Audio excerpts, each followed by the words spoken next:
احادیث رسول صلی اللہ تعالیٰ علیہ وسلم کے مطابق ممکنہ لیلۃ القدر میں سے ہے۔ حضور اکرم صلی اللہ تعالیٰ علیہ وسلم کے فرمان عالی شان میں یہ ملتا ہے کہ شب قدر کو رمضان کی آخری طاق راتوں میں تلاش کرو، 21، 23، 25، 27 اور 29۔ اور اکثر فقہائے کرام، اولیاء کاملین اور بزرگوں کا رجحان لیلۃ القدر کے متعلق اس رات ہی کی طرف گیا ہے، وہ 27ویں شب ہی ہو سکتی ہے، زیادہ غالب گمان یہ ہے۔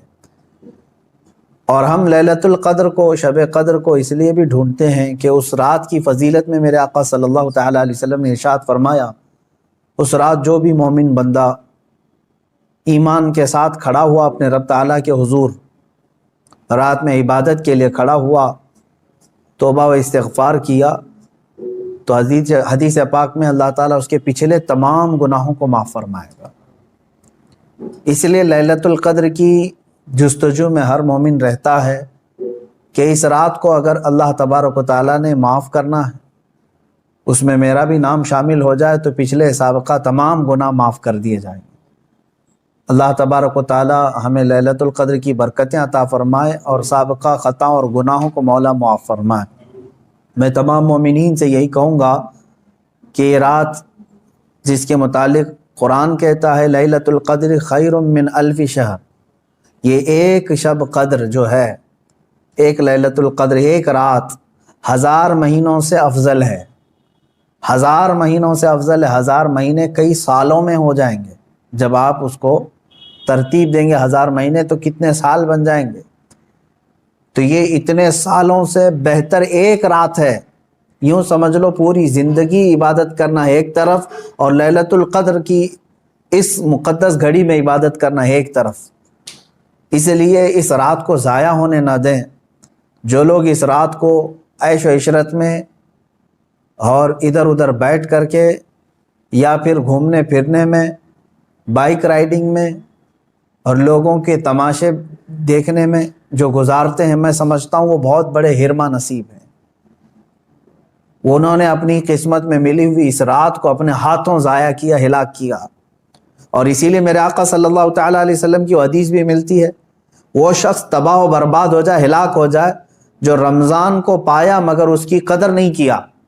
اب حضور پاک صلی اللہ تعالیٰ علیہ وسلم نے اس کے لیے دعائے ہلاکت فرمائی ہے، تو ایسا بندہ تو ہلاک ہونا ہی ہے، ایسے کو تو برباد ہونا ہی ہے جو رمضان پایا لیکن اس کی قدر نہیں کر سکا۔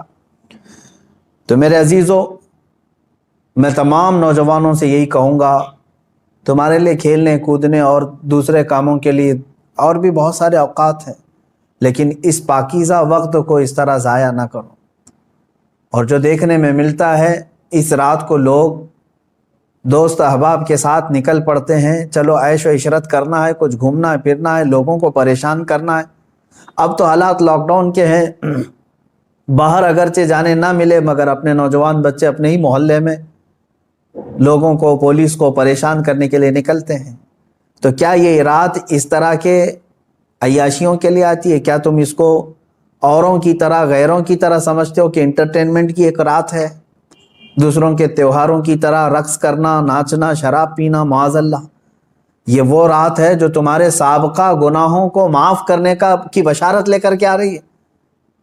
تم اس کی طرف توجہ نہیں دیتے، تو پھر ایک بات یہ بھی یاد رکھ لو، تم میں سے کسی کو یہ بات خبر نہیں ہے، کسی کو معلوم نہیں ہے کہ اگلا رمضان تمہاری زندگی میں آئے گا کہ نہیں آئے گا، نہیں معلوم ہے۔ یہاں تو لاشیں اس طرح سے دیکھنے کو مل رہی ہیں، روزانہ موت کی خبریں اس طرح عام ہو چکی ہے۔ تو آپ اندازہ کرو کہ اگر آپ کو اللہ تعالیٰ نے یہ رات عطا کیا ہے تو یہی سوچ کر کے کہ آپ عبادت کرو کہ شاید میری زندگی کی آخری رات ہوگی، یہ لیلۃ القدر شاید میری زندگی میں دوبارہ نہیں ملے گی۔ جب یہ تصور تمہارے اندر آئے گا تو انشاءاللہ عبادت کا ایک ذوق بھی بڑھ جائے گا، لطف بھی آئے گا، اور اللہ تعالیٰ سے گڑ گڑا کر کے مانگو گے بھی۔ اس طرح سے مانگو کہ مولا اگر یہ میری زندگی کی آخری شب قدر ہے تو اس رات کو بخشے بغیر مجھے اپنی جگہ سے نہ اٹھا، میرا نام بخشے وہ میں شمار فرما۔ جیسے کہ حضور پاک صلی اللہ تعالیٰ علیہ وسلم مکہ مکرمہ حاضر ہوئے اور جب واپس ہونے لگے تو خانہ کعبہ کے پاس آپ نے یوں دعا فرمائی تھی